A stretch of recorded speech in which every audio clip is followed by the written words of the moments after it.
How's it going, everyone? We are in part 12 of R.G. Collingwood's The Idea of History.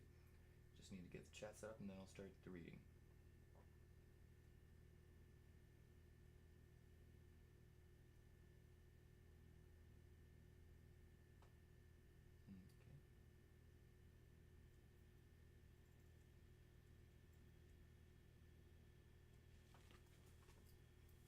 If you're reading along as well, we are on page 120.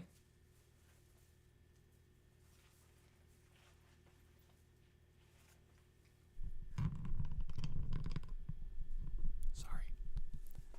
Forgot about the microphone.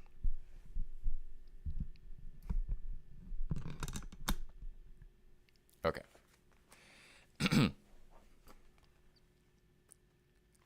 120. Top of the page. Swiss writer Edward Futter says that philosophy of history, which traces the course of human life from its beginning to the end of the world and the last judgment, as medieval thinkers did, is a respectable and dignified thing.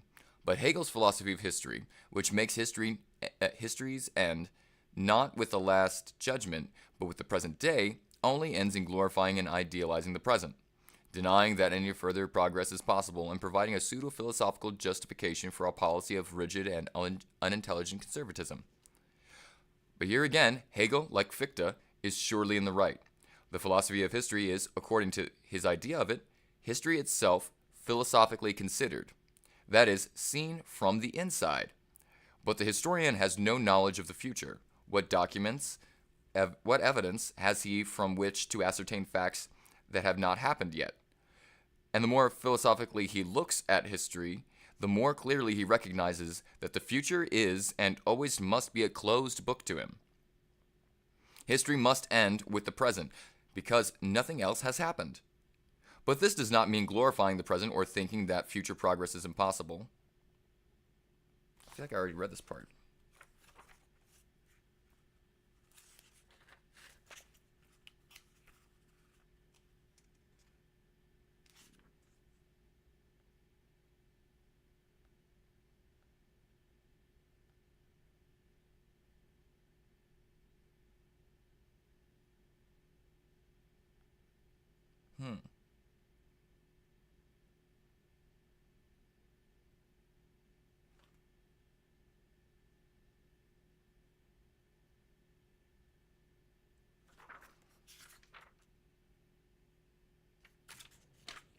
Does anybody know if I've already read this or not?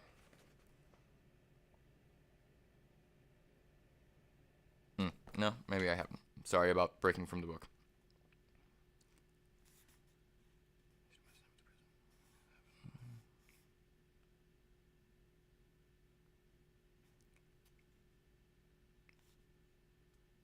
I'll go back to history must end with the present because nothing else has happened.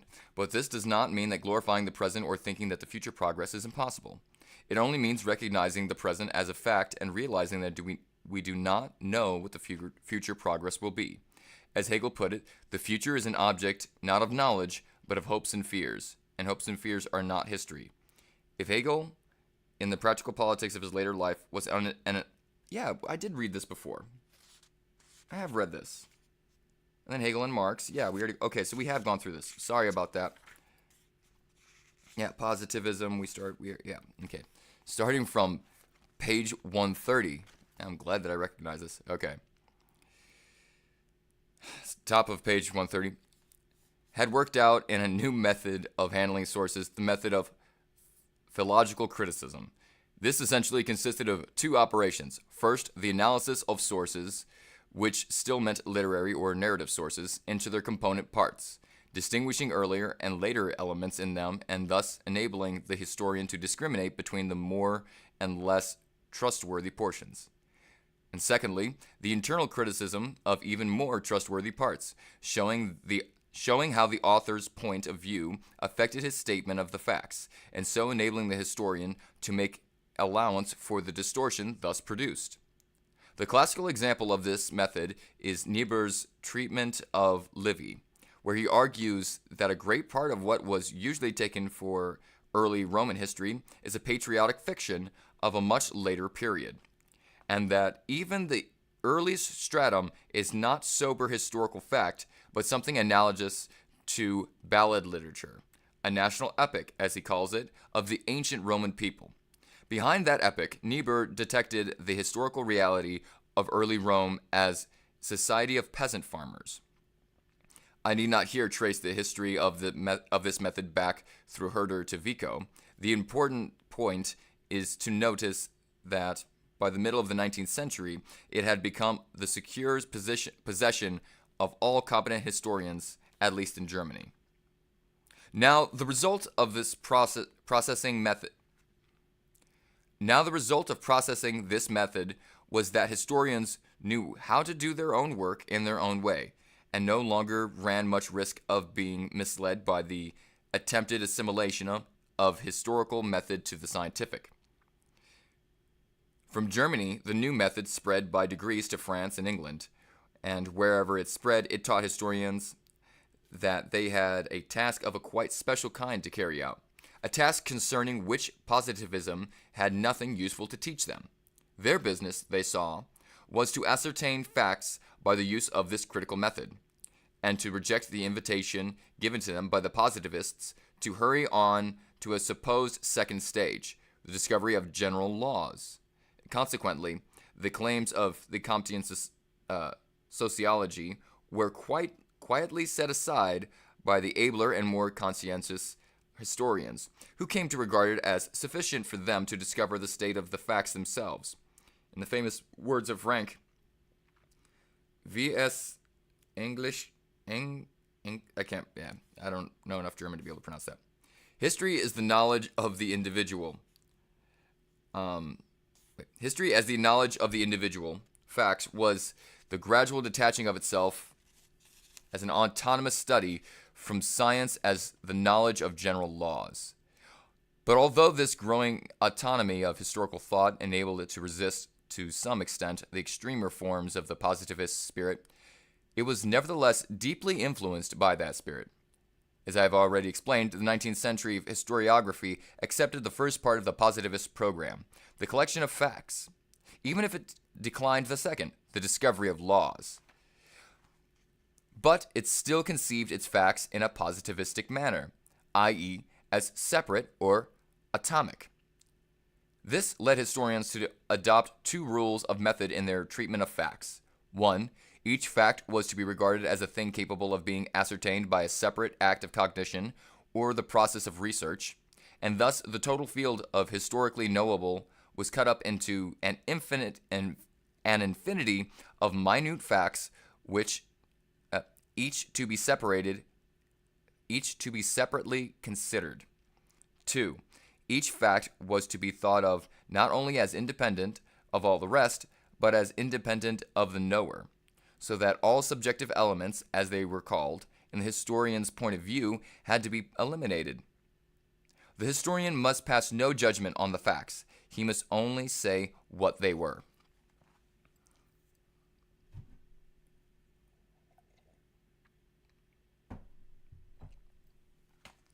Both these rules of method had a certain value. The first trained historians to attend accurately to matters of detail. The second trained them to avoid coloring their subject matter with their own emotional reactions. But both were in principle vicious. The first led to the corollary that nothing was a legitimate problem for history unless it was either a microscopic problem or else capable of being treated as a group of microscopic problems. Thus, Mommsen, by far the greatest historian of the positivistic age, was able to compile a corpus of inspirations, or a handbook of Roman constitutional law inscriptions, or a handbook of Roman constitutional law with almost incredible accuracy, and was able to show how to use the corpus by, for example, treating military epitaphs statistically, and thus finding out where the legions were recruited at different times. But his attempt to write a history of Rome broke down exactly at the point where his own contributions to Roman history began to be important. He devoted his life to the study of the Roman Empire, and the history of Rome ends at the Battle of Actium. His history of Rome. The legacy of positivism to the modern historiography on This side of its work, therefore, is a combination of unprecedented mastery over small-scale problems, which, with unprecedented weakness in dealing with large-scale problems. The second rule against passing judgment on the facts had effects no less crippling. Not only did it prevent historians from discussing in a proper and methodical way such questions as, was this or that policy a wise one? Was this or that economic system sound? Was this or that movement in science or art or religion an advance, and if so, why? It also prevented them from either sharing or criticizing the judgments made by people in the past about events or institutions contemporary with themselves. For example, they could recount all the facts about the emperor worship in the Roman world, but because they did not allow themselves to form judgments about its value and significance as a religious and spiritual force, they could not understand what the people who practice it really felt about it. What did the ancients think about slavery? What was the attitude of the ordinary people in the Middle Ages towards the church and its system of creed and doctrine? In a movement like the rise of nationalism, how much was due to popular emotion? How much is due to economic forces? How much due to deliberate policy? Questions like these, which for Romantic historians had been objects of methodical investigation, were ruled out by the positivist methods as illegitimate. The refusal to judge the facts came to mean that history could only be the history of external events, not the history of the thought out of which these events grew.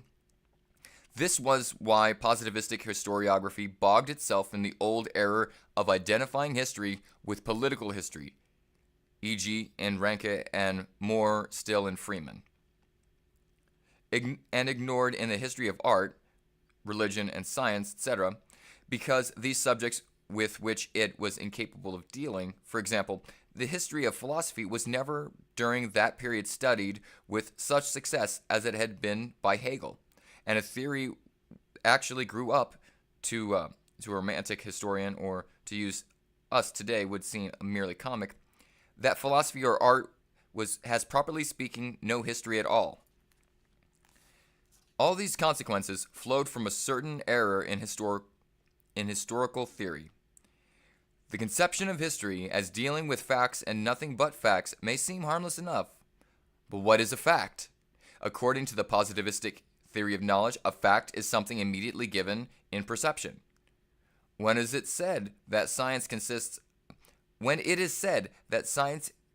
of first in ascertaining facts and then in discovering laws, the facts here are facts directly observed by the scientist. For example, the fact that this guinea pig, after receiving an injection of this culture, develops tetanus. If anyone doubts the fact, he can repeat the experiment with another guinea pig, which will do just as well. And consequently, for the scientist, the question whether the facts are really what they are said to be is never a vital question, because he can always reproduce the facts under his own eyes. In science, then, facts are empirical facts, facts perceived as they occur. In history, the word fact bears a very different meaning. The fact in that second century, the legions began to be recruited wholly outside of Italy, is not immediately given. It is arrived at inferentially by a process of interpreting data according to a complicated system of rules and assumptions. A theory of historical knowledge would discover these rules and assumptions are, and would ask how far they are necessary and legitimate. All of this was entirely neglected by the positivistic historians, who thus never asked themselves the difficult question, how is historical knowledge possible? And how, under what conditions, can the historian know facts in which, being now gone beyond recall or repetition, cannot be for him objects of perception? They were precluded from asking this question by their false analogy between scientific facts and historical facts. Owing to this false analogy, they thought such a question could need no answer. But owing to the same false analogy, they were all the time misconceiving the nature of historical facts and consequently distorting the actual work of historical research in the ways I have described. Part 4, Scientific History, Subsection 1, England. In European philosophy, towards the end of the 19th century, there was kind of a springtime of new growth after the winter that had set in Hegel's death. On its own negative side, this new movement of thought showed itself mainly as a revolt against positivism. But positivism, though it was actually a philosophical system, refused to claim that title. It claimed only to be scientific. And it was, in fact, nothing but the methodology of natural science raised to the level of a universal methodology. Natural science identifying itself with knowledge. Consequently, an attack on positivism was bound to appear in the addition as a revolt against science and also as a revolt against intellect as such. Properly understood, it was neither of these things. It was not a revolt against science. It was a revolt against the philosophy which claimed that science was the only kind of knowledge that existed or ever could exist. It was not a revolt against the intellect. It was a revolt against the theory which limited the intellect to the kind of thinking characteristic of natural science. But every revolt against one thing is a revolt in the interests of something else. And on its positive side, this new movement of thought was an attempt, becoming clearer and clearer as the movement progressed towards maturity, to vindicate history as a form of knowledge distinct from the natural science and yet valid in its own right. Nevertheless, the early sponsors of these new ideas did their work under the shadow of positivism, and they had great difficulty in disentangling themselves from the positive point of view. If they succeeded in overcoming this difficulty too, at certain points of their thought, they relapsed into positivism at others. Consequently, when we now look back on the movement, we see it as a confused mixture of positivism and various anti-positivist motives. And we try to criticize its results and reduce them to order. We soon realize that the easiest way of doing this would be by eliminating the anti-positivistic elements and regarding it as an incoherent statement of positivism.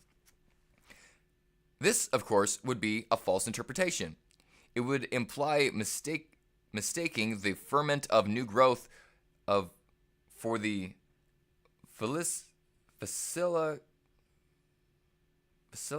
vacillations of a feeble and inconsistent thought, and developing the ideas of these new philosophers in exactly the wrong direction, by backing out of the difficulties they raised instead of facing and overcoming them. In analyzing the thought of a philosopher, just as in analyzing, say, a political situation, one will always find incoherences and contradictions. These contradictions are always between retrograde and positive elements, and it is of the utmost importance, if we are to make anything of our analysis, to distinguish correctly which are the progressive elements and which are retrograde.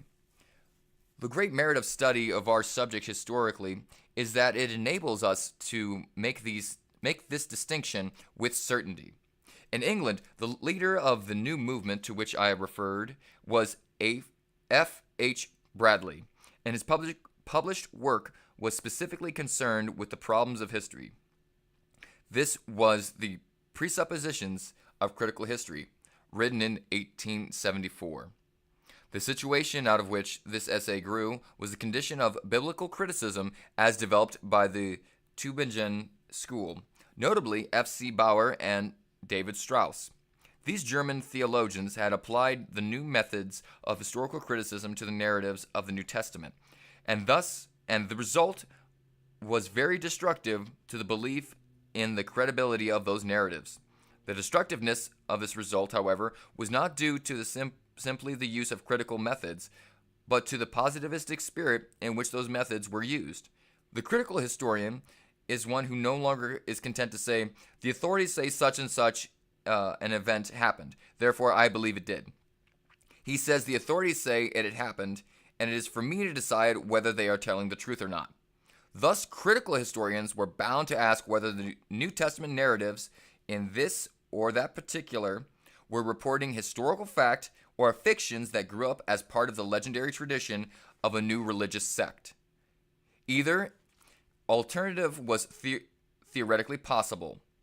Take, for example, the story of the resurrection of Jesus. Thomas Arnold, who was a professor of history at Oxford, as well as the headmaster of rugby, described that as the best tested fact in history, but replied the critics,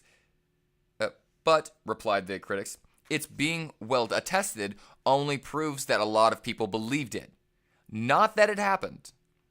So far, their argument was soundly based, but their positivistic assumptions began to be evident when they claimed to be able to show A, it could not have happened, B, that people who believed it had good cause for believing it even though it did not happen, A, it could not have happened, so they argued, because it was a miracle, and a miracle is a breach of the laws of nature. The laws of nature are discovered by science, and therefore the whole prestige and authority of science is thrown onto the scales on the side of denying that the resurrection actually took place.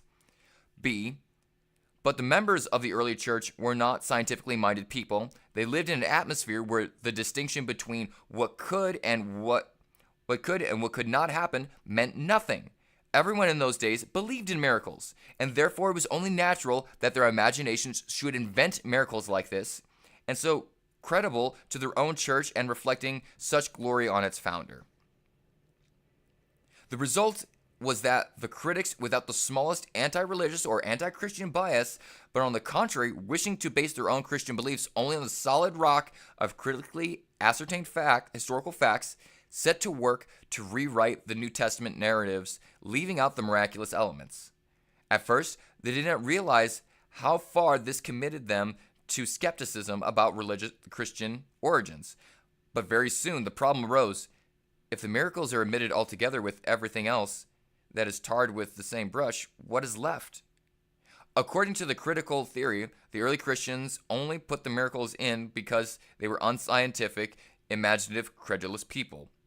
But that fact vitiates not only their testimony to the miracles, but all of their testimony as well. Why should we believe that Jesus lived at all? Surely, argued the more extreme critics, all the New Testament can really tell us is that the people who wrote it lived and were the kind of people they show themselves to be in their writings, a sect of Jews with strange beliefs, whom a combination of circumstances raised by degrees to the religious mastery of the Roman world. A radical historical skepticism resulted not from the use of critical methods, but from a combination of those methods with uncriticized and unnoticed positivistic assumptions. This is the background of Bradley's essay. Instead of taking sides with or against the critics in the controversy that raged round their conclusions, he set himself the task of investigating philosophically their methods and the principles on which they depend. He starts with the fact that critical history exists, and that all history is to some extent critical, because since no historian copies out the statements of his authorities just as he finds them, critical history then must have a criterion. It is clear that the criterion can only be the historian himself. The way in which he handles his authorities will and must depend on what he brings to the study of them. Now, the historian is a man with experience of his own. His experience, the world in which he lives, and it is this experience which he brings with him to the interpretation of the historical evidence. He cannot be simply a tranquil mirror reflecting what evidence tells him, until he has exerted himself and labored to interpret it. It tells him nothing. For in itself, it is only a host of jarring witnesses and a chaos of disjointed and discrepant narrations. What he makes out of this welter of material depends on what he is. That is to say, upon the body of experience which he brings with him to the work. But the evidence on which he has to work is itself already composed of testimony, that is, of statements made by various people. And because these are meant to be statements of objective fact and not mere records of subjective feeling, they contain judgment and inference and are liable to error. What the critical historian has to do is to decide whether the persons whose testimony he is using were, on this or that occasion, judging correctly or erroneously. This decision must be made out on the basis of his own experience. This experience tells him what kind of things can happen. And this is the canon by which he criticizes testimony. The crux arises when our witness alleges a fact wholly without analogy in our own experience. Can we believe him, or must we reject that part of his testimony? Bradley's answer is that if, in our own experience, we encountered a fact unlike anything we have encountered before, we should think ourselves entitled to believe in its reality only when we have verified it by the most careful examination, often repeated. These, then, are the only terms on which I can believe such a fact or testimony. I must be assured that the witness is as conscientious an observer as myself, and that he too has verified his observation in the same way. In that case, his judgment is to me precisely the same as my own. In other words, he must not be such a man as to allow his beliefs about what has happened to be influenced by a religious or other view of the world in which I do not share. For if so, his judgment cannot be to me the same as my own, and he must have taken the same amount of trouble to ascertain the fact which I should myself take. But in history, these conditions cannot possibly be fulfilled, for the witness is always a son of his time, and a mere progress of human knowledge makes it impossible that his point of view and the standard of accuracy should be identical with my own. Consequently, no historical testimony can establish the reality of facts that have no analogy in our present experience. All we can do in cases where it tries and fails to do this is to conclude that the witness has made a mistake, and to treat this mistake itself as an historical fact that has to be explained. Sometimes we can infer what the fact was, which he thus mistakenly reported. Sometimes this cannot be done, and we can only say that the testimony exists, but we have not the data for reconstructing the fact. Such is Bradley's argument in outline. It is so rich and goes so deep into its subject that no brief commentary can do it justice, but I will try to disentangle the points in which it seems satisfactory from those which are less so. On the positive side of the account, Bradley is absolutely right in holding that historical knowledge is no mere passive acceptance of testimony, but a critical interpretation of it. That this criticism implies a criterion, and that the criterion is something the historian brings with him to the work of interpretation. That is to say, the criterion is the historian himself. He is right in holding that to accept testimony means making the thought of the witnesses one's own thought, reenacting thought in one's own mind.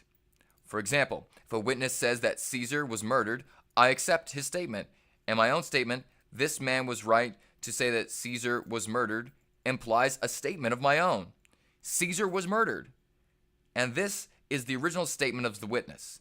Bradley stops short, however, of taking the next step and realizing that the historian reenacts in his own mind not only the thought of the witness, but the thought of the agent whose action the witness reports. Here he goes wrong, I think, where he goes wrong, I think, is in the conception of, hello, baby. Sorry, my cat's right here. Of the relation between the historian's criterion and that to which he applies it. His view is that the historian brings to his work a ready-made body of experience by which he judges statements contained in his authorities. Because this body of experience is conceived as ready-made, it cannot be modified by the historian's own work as an historian. It has to be there complete before he begins his historical work. Consequently, this experience is regarded not as consisting of historical knowledge, but as knowledge of some other kind, And Bradley, in fact, conceives it as scientific knowledge and knowledge of the laws of nature. This is where the positivism of his age begins to infect his thought. He regards the historian's scientific knowledge as giving him the means of distinguishing between what he can and cannot happen. And this scientific knowledge he conceives in a positivistic manner, based on the induction from observed facts on the principle of what future will resemble the past, and from the unknown the known. The inductive logic of John Stuart Mill is the shadow which broods over all this part of Bradley's essay, but there is an inner inconsistency in this logic itself. On one side, it claims that scientific thought reveals to us laws of nature to which there cannot be exceptions. On the other, it holds that this revelation is based on induction from experience, and therefore can never give us universal knowledge and is more probable. Hence, in the last resort, the attempt to base history on science breaks down. For although there might be facts in which are inconsistent with the laws of nature as we conceive them, that is, miracles might happen, the occurrence of these facts is so improbable that no possible testimony would convince us of it. This impasse really wrecks the whole of history. For what is true in the extreme case of miracles is true in principle of any event whatever. And it was Bradley's consciousness of this, no doubt, that led him to, after composing his essay, to devote himself to searching the examination of Mill's logic, whose results he published in his Principles of Logic 9 years later. Bradley rightly saw that the historian's criterion is something which he brings with him to the study of the evidence, and that this something is simply himself. But it is not himself qua scientist, as Bradley thought, but as qua historian. It is only by practicing historical thought that he learns to think historically. And that brings us up to page 140 of R.G. Collingwood's The Idea of History. I'll check out the chat now, see what everybody's saying.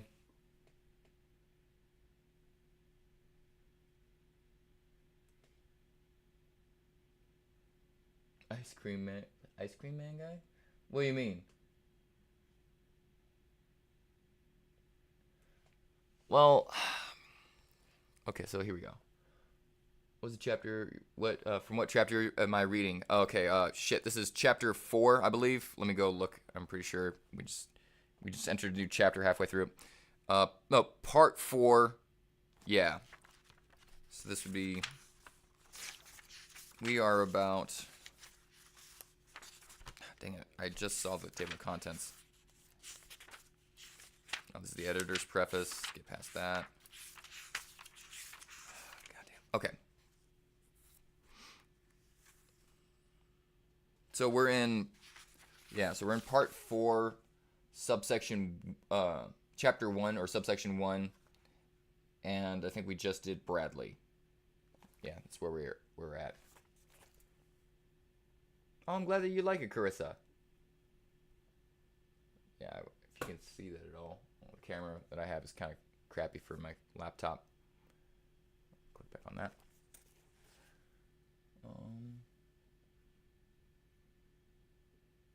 Yeah, sorry, after hours. Yeah, I should have let everybody know at the beginning. But yeah, you can probably find this book on thrift books. Not cheap, but I mean, like, probably relatively cheap. There's always somewhere you can buy something. Whatever you do, don't support Amazon, please. Jeff Bezos does not need any more of your money, and he doesn't treat his workers well. I know this personally because I worked at Amazon. So, fuck Jeff Bezos, boycott Amazon. Go to thrift books or go to your local bookstore that's not a chain and pick up this book. But I think it's very interesting to see how people have evolved their view of what history is over time and how we conceive of it. I think through this book we can see that history is what we think of history now is a very modern view. And still also our modern view bears scrutiny as well, because to To believe that you have perfect knowledge is to show your ignorance of reality. Um, there's always a blind spot that we are trying to overcome. There are always questions. The more questions that we have, the better. Because answers themselves should only really lead to more questions if they're good answers. Because the universe itself is, we are infinitely ignorant of what is going on around us.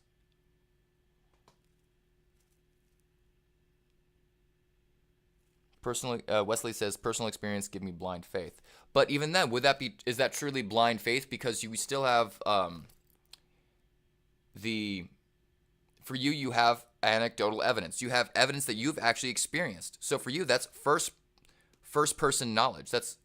Not first person. What's the primary knowledge? You have experience of it. So that's something that I find very fascinating about mystical experiences and religious experiences, is that since they come from the first person point of view, you could say, and they're discoverable by the subject, what does that mean? Because we can have experiences, but that doesn't necessarily mean that our experiences are universal or truly reflect reality. That's the whole problem with schizophrenia. There's lots of hallucinations and lots of the mind of a schizophrenic. My brother has paranoid schizophrenia. They create associations with things that aren't really there. They see correlations and lots of pattern recognition. They're very good at pattern recognition.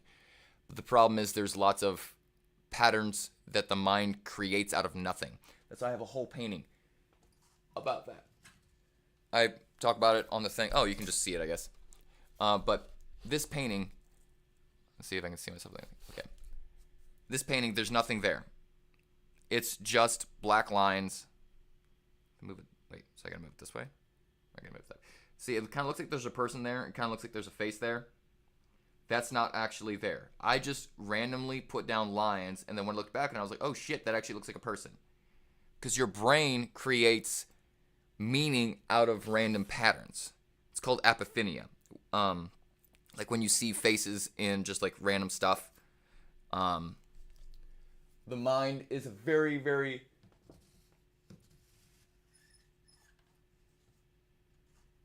powerful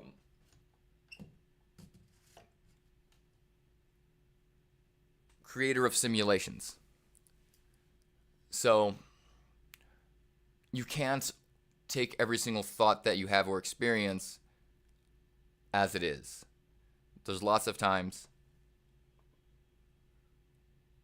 Exactly. There are people have different events that create different stimulations for them.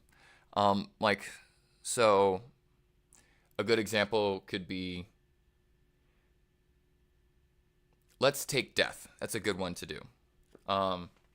For some people, a person dies. Their enemies are overjoyed. Their friends are horrified. Or I should put it in here so that way you can actually see. Their friends are horrified. But still, that doesn't change the fact that the person died. But the perception of these facts come from the combination of relations in the minds of the people. So to the enemies, the relation of that person is they are against me. They do something I don't want. They have hurt me in some way. The friends, this person has done good for me. They have always taken care of me. But this person, no matter what, that doesn't change the fact that they died. But the experience of that is tainted by our own preconceptions of that person. Oh shit, the Pope died? Oh.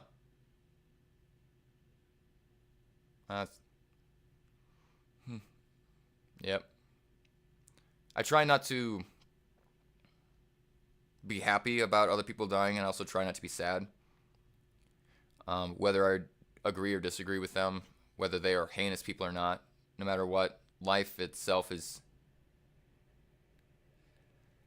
important, but It's sad when people use their life to put more harm into the world and suffering, regardless of what you think of them. But that's sad. I think it's funny that, if I remember correctly, the Pope just kind of shat on Trump and told him to fuck off, essentially.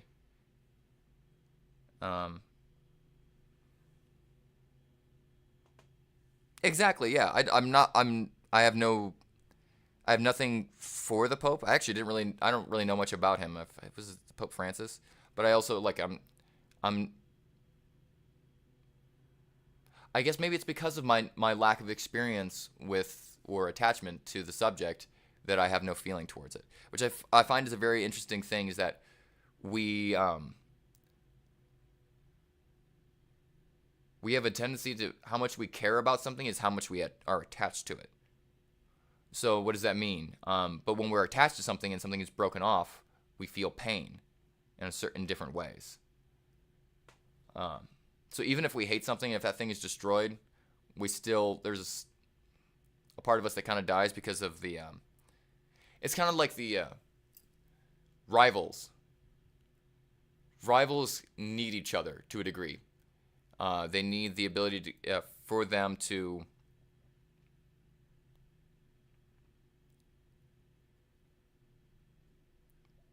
Their composition as such is dependent on each other.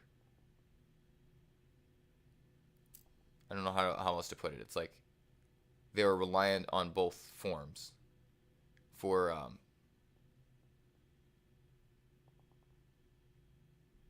kind of losing my train of thought anyways. Yeah, but you do have 100% faith in the resurrection. Okay, that's fine. See, I try not to debate things that I cannot prove nor disprove, because there's no point. Because that comes down to what are your assumptions? And it's not like I can change your assumptions. I would love to.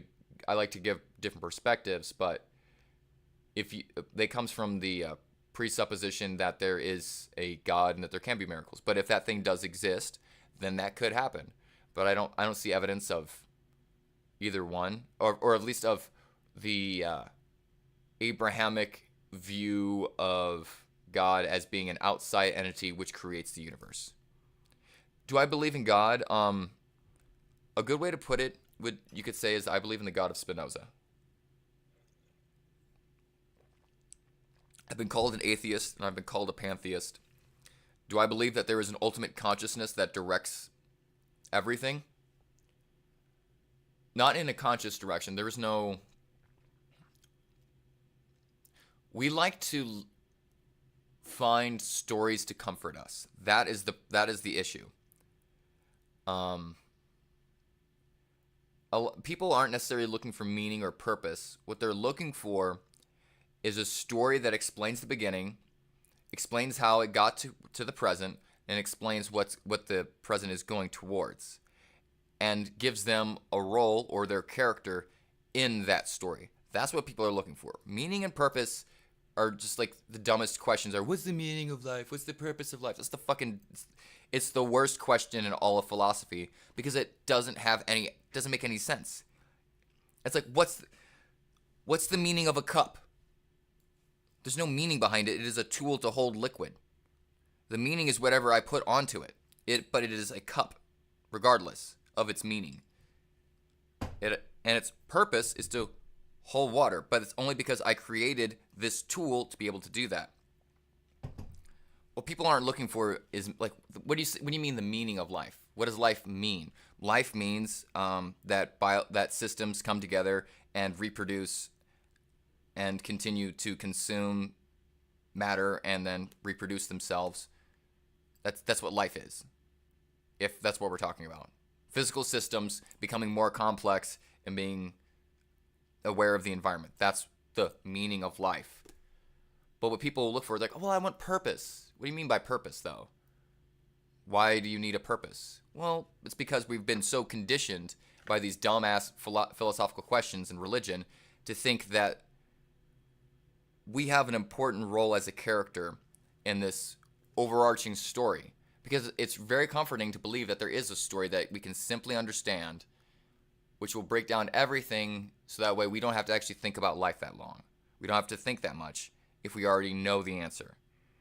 And that's the problem I have with religious thinking, is that it is an acceptance of statements without question, even when those statements are not reproducible or are only observable in certain states of consciousness, usually trance states or miraculous states, mystical states of thing. You talk to God, essentially. Anyone can talk to God. Anyone can put themselves in a trance-like state and feel the Holy Spirit.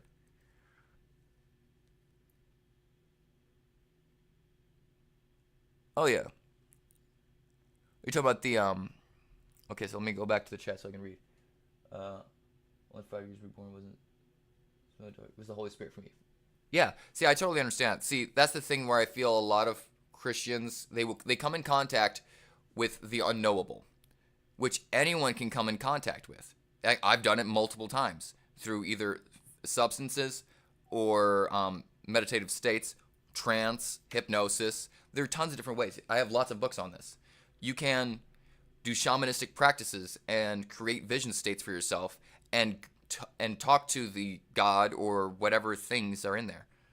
But whether that is happening all in my own mind or that actually is happening in a metaphysical space is not provable or knowable. So yeah, I think it's totally impossible to convince yourself of a metaphysical reality, because I've done lots of experiments with that. Like I don't talk about this stuff out of hand. When I practiced religion. I prayed. I've done the stuff.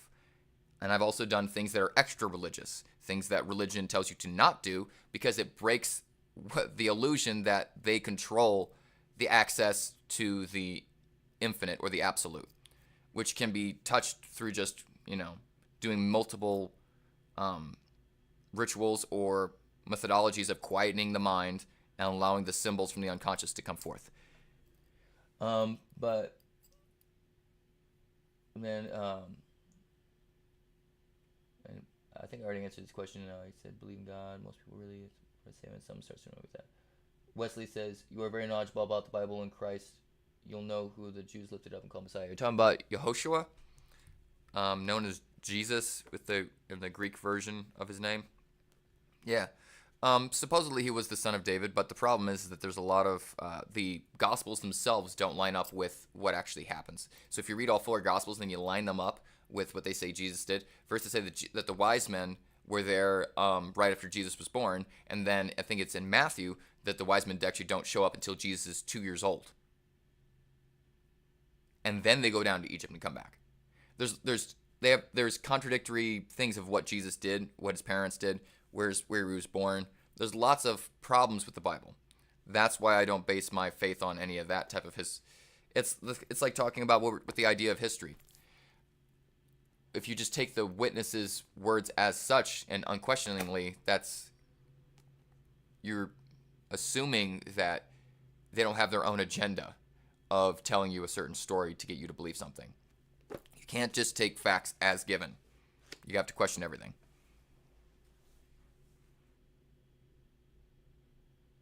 And Zephyr says, I don't think communication is possible. If the metaphysical being exists, I don't think we will ever be able to come in contact with us. See, that I totally understand. That would make more sense to me if there was a metaphysical entity or a non-physical entity. Let's not say metaphysical, because metaphysical still says that it might be physical.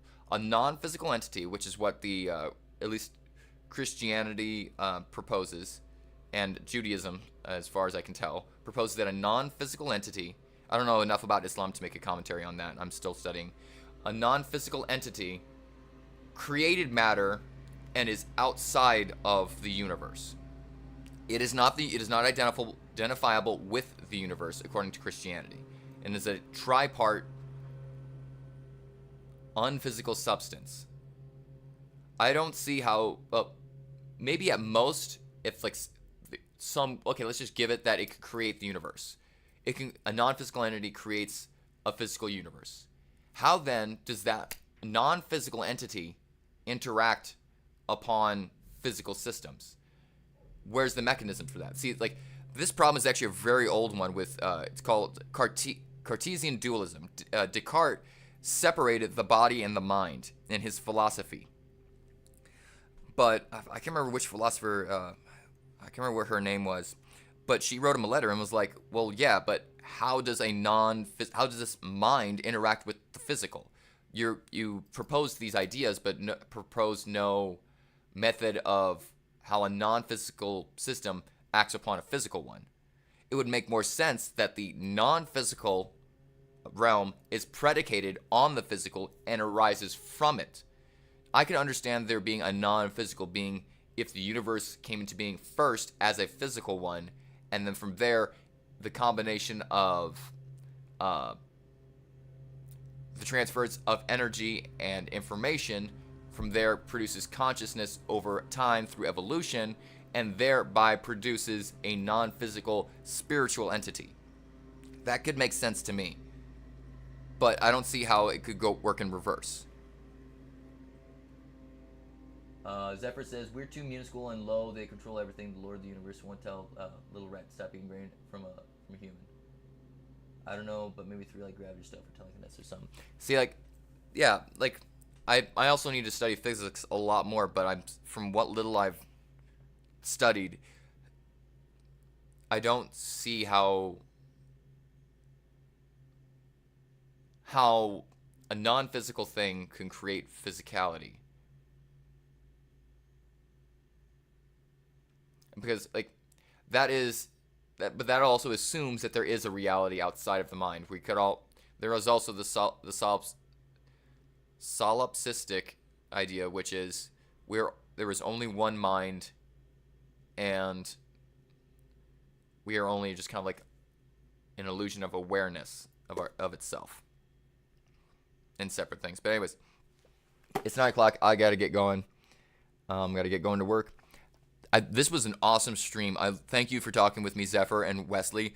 I love talking with people that believe different than me, because if you can't raise questions to me and point out bullshit in my idea or bring a new perspective, then then that means that I believe that I have the ultimate truth. And if I believe I have the ultimate truth, that's most likely indicating that I really don't. If I can't answer a question with good, valid and sound logic, as well as with evidence, my statement is mere opinion. And opinions are fun to discuss, but I don't know if they really help us learn anything. So thank you, Zephyr. Thank you, Wesley, for being not devil's advocate today, but sparring with me. Intellectually sparring with me. I like this. This is fun, and I hope we can do more of it. Especially as I'm learning more and you're learning more.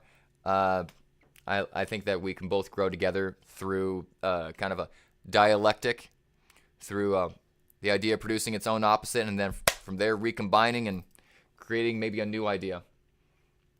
Have a wonderful day. Spread some love and some happiness. Smile at someone.